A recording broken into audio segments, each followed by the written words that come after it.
Hola, buen día. Nosotros somos el equipo confirmado por Naui Ivana, Briseidi Magdalena, Mónica Alejandra y su servidor Girma Naen. Y vamos a hablarles sobre el contrato de compraventa internacional.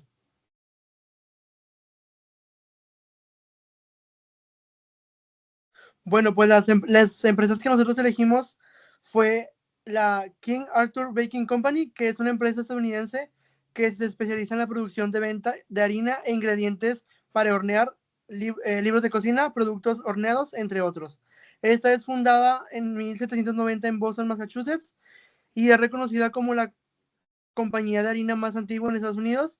y un recurso líder para las panaderas. Actualmente su sede se encuentra en Norwich, Vermont, y opera como una empresa propiedad de sus empleados desde el 2004, la que refuerza su compromiso con la comunidad y su sustentabilidad.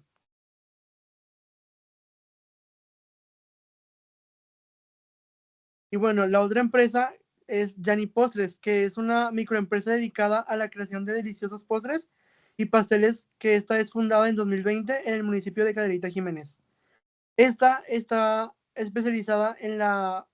venta y elaboración de productos 100% artesanos y caseros, tanto como para ocasiones especiales como 15 años, bodas, eventos de cumpleaños, entre otros. Ahora vamos a ver el contrato de compra y venta. Tenemos el contrato de compra y venta que Johnny Postres le está comprando a King Arthur Baking Company, que es representada por Juan Carlos Pérez, y Johnny Postres, que es la que compra, como mencioné, representada por Alejandrina Díaz Castillo. Después tenemos lo que declara el vendedor, que nos dice que es una sociedad legalmente constituida con las leyes de la República de Estados Unidos, que la producción y venta de una amplia gama de productos relacionados con la panadería y repostería, suministros de ingredientes y venta de utensilios es el objeto social de las actividades de la empresa. Estamos hablando aquí de el proveedor, que cuenta con la capacidad, conocimiento, experiencia y personal adecuada para la realización de las actividades, y que el señor gerente Juan Carlos Pérez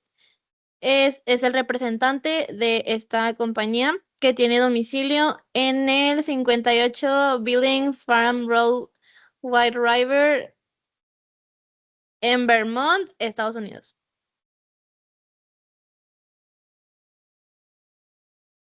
Bueno, ahora vamos a ver lo que declara el comprador. Aquí nos dice que es una empresa constituida en México y nos vuelve a mencionar que la representante de esta empresa es la señora Alejandrina Díaz Castillo y nos menciona que su empresa está en Cadereyta, Jiménez, Nuevo León.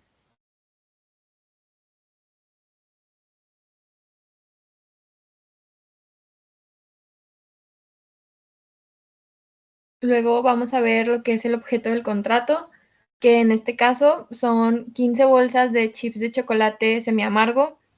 y nos menciona que los ingredientes de este producto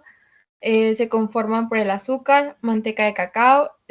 lecitina de soya, y se presentan en bolsas de plástico con un cierre resellable, y tiene aproximadamente un tamaño de 12 onzas, que es más o menos 340 gramos.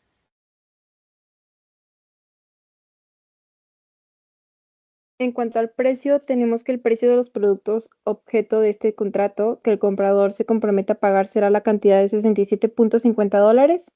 con un impuesto de $5.40, $10 de la paquetería FedEx, y tomando en cuenta los precios comentados anteriormente, se tendrá que pagar un costo total de $82.9, que bueno, pues ambas partes se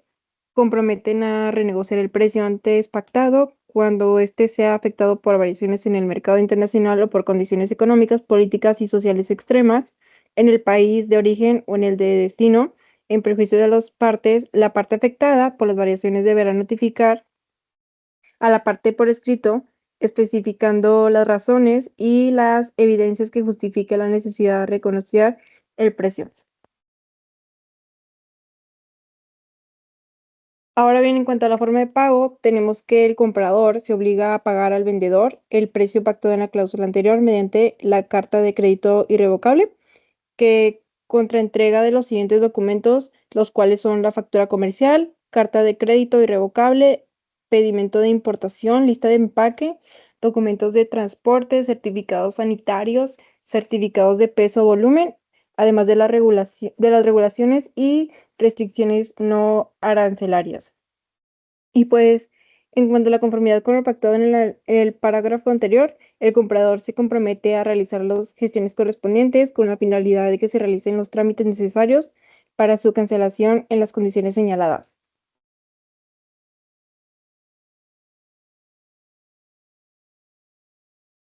El embalaje de la mercancía. La cuarta envase y embalaje de mercancías, el vendedor se obliga a entregar las mercancías objeto de ese contrato en lugar señalado en la cláusula segunda, cumpliendo con las siguientes especificaciones. El material de embalaje tiene que ser en bolsas que protejan el producto de la humedad y el aire, evitando la oxidación y el deterioro del producto. También se recomienda el uso de materiales aislantes para mantener una temperatura adecuada durante el transporte. Esto especialmente si hay un riesgo de temperatura elevada que puedan derretir el chocolate. También se tienen que implementar dispositivos para monitorear la temperatura durante el tránsito, asegurando que se mantenga dentro del rango óptimo, para también utilizar materiales como burbujas o espuma para así amortiguar los chips y así poder evitar daños, golpes o vibraciones durante el transporte.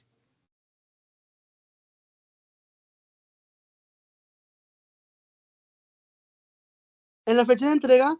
queda como que el vendedor se obliga a entregar las mercancías a que se refiere este contrato dentro de los 8 días contados a partir de la fecha de confirmación por escrito del pedido y convenio el sistema de pago previsto en la cláusula tercera.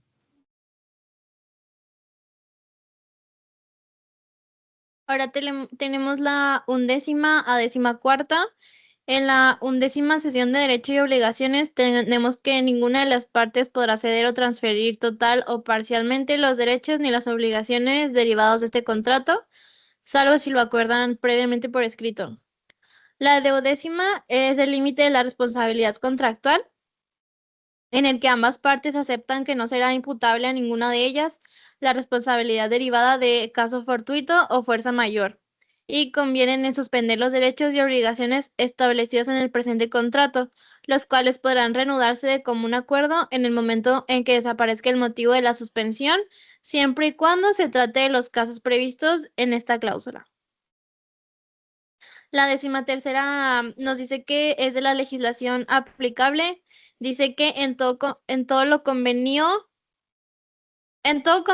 y en lo que se encuentre expresamente previsto, este contrato se regirá por las leyes vigentes en la República,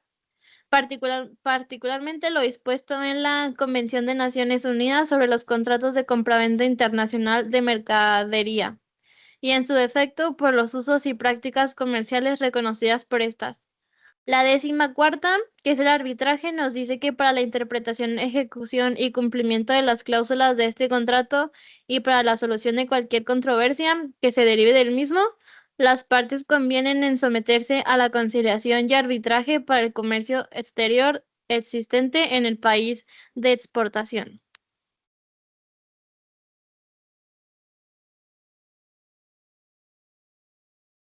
Bueno, ahora vamos a ver lo que son los anexos. Primero que nada, tenemos el objeto del contrato de compraventa, que son los artículos 2248 y 2249, que nos dicen que cuando uno de los contratantes se obliga a transferir la propiedad de una cosa o de un derecho, se obliga a pagar por ello un precio cierto y en dinero. Y también nos dice que para las partes que cuando se han convenido sobre la cosa y su precio, la primera que no haya sido entregada ni el segundo satisfecho. En el segundo anexo nos dice que en las obligaciones del vendedor y comprador está el artículo 2287, que nos menciona que aunque haya concedido un término para el pago, si después de la venta se descubre que el comprador se halla en estado de insolvencia, de suerte que el vendedor corra inminente riesgo de perder el precio, a no ser que el comprador le dé fianza de pagar el plazo convenido. Bueno, también se tiene el artículo 2284 que nos dice que desde el momento en el que el comprador acepte que la cosa vendida quede a su disposición, se tendrá por virtualmente recibido de ella. Y el vendedor que la conserve en su poder solo tendrá los derechos y obligaciones del depositario.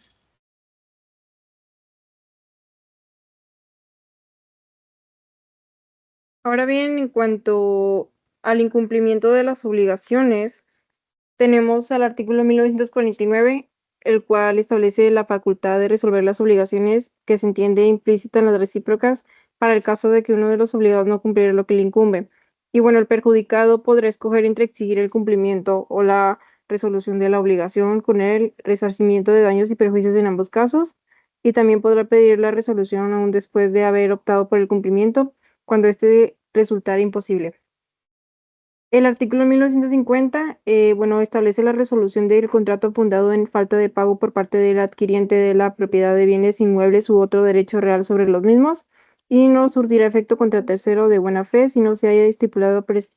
expresamente y ha sido inscrito en el registro público en la forma de prevenida por la ley. Y bueno, pues cuanto al artículo 1942, tenemos que en tanto en la condición no se cumpla, el deudor debe abstenerse de todo acto que impida que la obligación pueda cumplirse en su oportunidad y el acreedor puede, antes de que la condición se cumpla, ejercitar todos los actos conservatorios de su derecho. También está el artículo 1943 que dice que las condiciones imposibles de dar o hacer, las prohibidas por la ley o que sean contra las buenas costumbres, anulan la obligación de ellas que dependan.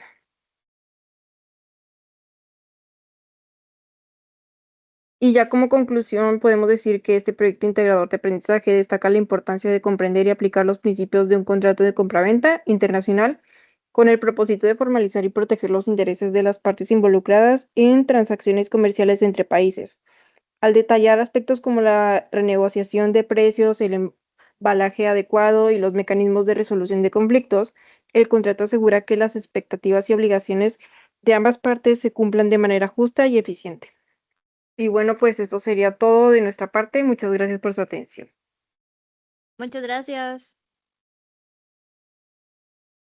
Gracias.